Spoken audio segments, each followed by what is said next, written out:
You're not bad with money. You're just not customizing your approach to your need. Let's ditch the one size fits all approach and talk about how we can create a customizable lifestyle and financial plan just for you. Welcome back. Welcome to, if you're new, my name is Abria and welcome to my channel. I run a brand called FinStyle that is designed to empower and encourage you to finance a life you absolutely love. Hello, hello, hello. If you're new here, I am so happy to have you. And if you are a returning subscriber, welcome back, baby. Thank you for being a member of the FinStyle family. Before we hop into today's video, make sure that you hit that subscribe button and give us a like if you find today's video useful, and follow us on Instagram at FinStyleOfficial, as well as my personal Instagram, Abria Perry. I think that's it. Let's hop right in. Today we are sitting down and just having some casual chit chat. I have my notes right here. I have my water filled up. We're gonna sit down and we are just going to talk, because quite frankly, there is a major lack of intimacy and encouragement and customization when it comes to all things lifestyle planning, finance, financial literacy, you name it. I think there are a lot of things that are very either mysterious and or they are presented as though there is one way to do them when it comes to lifing. So let's talk about how we are going to break down everything that we know and start fresh so that you can come up with a customizable plan for you. Let's put the personalization back in personal finance. First and foremost, customization is key. This is with anything in life, right? So financial wellness is a lot like physical wellness. There is no one size fits all meal plan or workout that is going to get every single person in the world their desired results. The same is true with your financial wellness. And your financial wellness is just as important as any other type of wellness for your life. Mental health, your mental and emotional wellness, your physical wellness, right? Your relational wellness, your spiritual wellness, your financial wellness is also on that list, and it directly impacts all of your other types of wellness. It's very hard to fuel your body and work out when your finances are not right and you don't get to choose what it is that you're putting into your body. It's very, very difficult to have strong relationships, to show up for the people that you love, to show up for yourself when your financial wellness is not taken care of. So this is a foundational form of wellness that informs every other type. Quite frankly, I would argue that all the wellnesses are interconnected. I would look at it kind of like Jenga, if you will. Everything is kind of stacked on top of each other and interconnected. I feel like there's a visual here that we need to create. Note to self. Nonetheless, your financial wellness is a lot like your physical wellness in the sense that there is no one size fits all approach. So we need to go ahead and just get that out of our mind, because I think that it is something that keeps a lot of people stagnant and makes you spin your wheels, because what you're doing is not working for you. When it is not working for you, you think that there is something wrong with you, versus there being something wrong with the approach that you're taking, right? Sometimes we do need to fix ourselves. Sometimes we need to fix ourselves and fix the approach that we're taking. Sometimes we just need to fix the approach that we're taking. So a personalized plan is more enjoyable, it's sustainable, and effective in helping you to reach your financial goals, your lifestyle goals. Customization is key. I'm a Montessori school kid, so personalization is at the core of everything I do. I was introduced to personalized learning at a very young age, and it was incredibly difficult for me to understand any other form of learning or life. I just could not understand why, if you had the option to make things work for yourself and find a way to receive things in the way that resonates most with you, we continue to preach these methodologies that are restrictive and uninclusive, right? So it's really important for us to think about what we truly want and what we truly need and what is going to work for us. Because everyone is not trying to finance the same life. Everyone is not trying to hit the same goals. Everyone does not value the same things. Therefore, the approach that we take to obtaining and maintaining and sustaining those things is going to be different. But ultimately, the goal is to create a personalized plan and approach that allows you to prioritize that which you value most, not only obtain those experiences, obtain those items, obtain whatever it is, right? But maintain it and sustain it. I recently purchased my first house at the top of this year. When I was planning to purchase my home, my goal was not simply to obtain the property, but to be able to maintain the property and sustain the investment.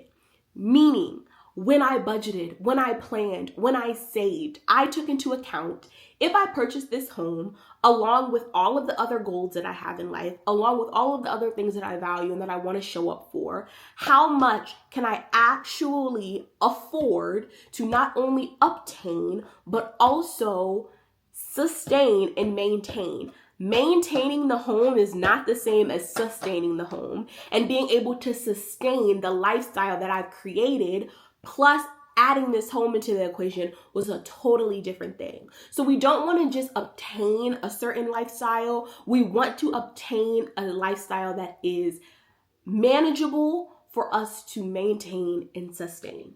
So that is what I'm talking about when I talk about personalization. Take everything into consideration. Things are not just black and white. Your life is going to change. Your life is going to evolve. And while you can't fully anticipate those things, you can think about, okay, in a couple of years, I want to do this thing. Or this year, I know that I have this thing coming up. And is everything feasible? Because everything is not always going to be feasible at once. Sometimes we have to take steps. Sometimes we have to temporarily deprioritize something to prioritize another thing. So these are the things that you really need to be considering. And there is a level of reflection and introspection that goes into all of that. If you're picking up what I'm putting down, I am actually hosting an event this month. We are in June 2024 right now. On June 29th, 2024, I'm hosting an event called Protecting Your Peace in Your Paycheck. This is going to be a Microlab series. It is a Microlab because it's a space to ideate and innovate and explore and really understand what it means for you to finance a life you absolutely love. We're talking goals, aspirations, financial planning, and really creating clear roadmaps that help us to understand what do we need personally and obtain the skills, like we said, to not only obtain, but maintain and sustain our ideal lifestyle. So if that seems like something you're interested in, I will put all of the information in the description box. But I think this is going to be a beautiful place for you to start learning and exploring what it means for you to finance a life you love. This is for people at all levels of financial literacy, at all areas of life, right? It doesn't matter where you are, whether you're just starting out or whether your kids just went to college or whether you have grandchildren. I think that we are constantly evolving and growing. We are dynamic individuals, and it is important for us to be having these check-ins with ourselves so that we can make sure that what we're doing is still aligned with what is truly meant for us and what fills us up. So when it comes to customizing your approach, you want to identify your financial goals. So like we said, I just purchased my first house. Do you want to save for a house? Do you want to pay off debt? Do you want to retire early? Do you want to donate a significant chunk of money to a charity or a cause that you value? Do you want to pay for a family member's education? What is your goal? What is important to you? What do you value? And how can we prioritize that? Take your current financial situation into consideration. So an audit of what you're currently doing is very, very important at this point. Where are you currently? Where do you want to be? How are we going to achieve that? Not based on our current circumstances, but what do we need to do to achieve that? Because where you currently are might not be where you're going, right? Our financial capacity by God's grace is increasing. Our abilities, our opportunities are increasing. So do not allow your current situation to inform how you dream and what you desire. Those two things are not directly correlated. Don't allow that to create a mental block. Next up, we need to talk about ditching comparison. You look at what she's doing, you look at what he's doing, all of a sudden the brain is tweaked, baby. We're off our rocker. Okay, we were good until we weren't. Stop the comparison. Don't look at social media. Don't look at what friends are doing. These things can be discouraging, but also sometimes they can be unrealistic. I caveat this by saying there are opportunities where looking at what someone else is doing can serve as inspiration, motivation, and it can give you a peek into things that you did not even know are possible. So when you look at what others are doing, do not look at it as comparison. Do not look at it as an opportunity to judge yourself or judge where you are. And if you think that you are not emotionally able or emotionally mature enough to look at it as inspiration or motivation, I would recommend removing it from your sphere temporarily and just working each day to get yourself there. My favorite way to do this is through prayer.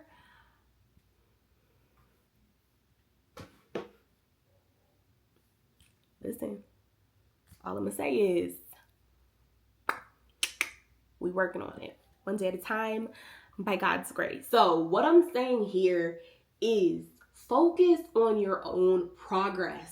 Celebrate your own wins. Do not get down on yourself for where you currently are or aren't. Do not criticize yourself. We are taking time to understand what we truly need and focus in on ourselves. Y'all know that TikTok audio of that little girl and she's like in her car seat? My dad sends this to me all the time, okay? So I also fall victim to this. And whenever I fall victim to this, he sends me this TikTok audio of this little girl that's like, you worry about yourself. You worry about yourself. You worry about yourself. I'm going to plug that in. Worry about yourself. Can I help? No. Okay. Here are the steps. Y'all ready? This might be. Don't fight me on this one, right? If you feel some type of way when I say this, it's because you know I'm right. You might have to unfollow or mute, or if you are responsible enough to do this, limit your interaction or consumption of accounts or, videos, movies, whatever it is that trigger this financial and lifestyle comparison anxiety. And what you will notice when you do this is that oftentimes you don't miss it, right? You honestly probably don't miss what it is that you were consuming. This is not about the person, or this is just a generalization. If it creates a level of anxiety, then you probably weren't really enjoying it anyway, right? You were following out of some level of obligation or comfort or what have you. Because truthfully, if you truly cared about it, we're not even going to get into that. Moral of the story, you probably won't miss it.